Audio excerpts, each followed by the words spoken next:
You know, you may think the power seems to go out more in Connecticut than it did in years past. And the main cause of those outages during storms, of course, trees falling on power lines. Meteorologist Ryan Breton explains a new scorecard Eversource is using, breaking down the vulnerability of the grid to trees, town by town.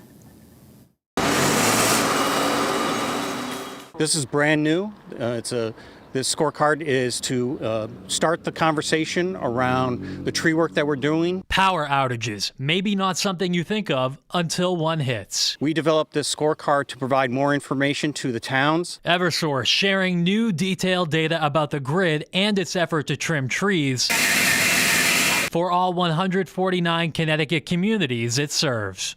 I think the real value is communication, with the municipalities. The scorecard's breaking down the miles scheduled for work this year in each community, but also how trees have affected service or blocked roads over the last 5 years. This is not just an impact to reliability or to customers, but it's also to first responders and emergency response. In a suburban, more forested town like Avon, trees were responsible for more than 40% of the outages just last year. And one customer refusing that, one property owner not allowing us to trim the trees or get that hazard tree removed, can result in an outage to their neighborhood, their larger area, or even a large portion of the town, depending on the wires that are involved.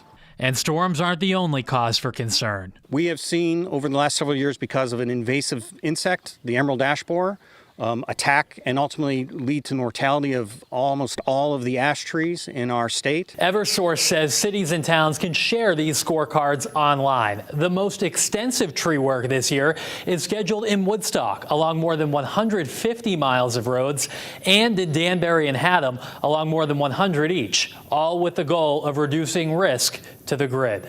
I'm meteorologist Ryan Breton, Fox 61 News.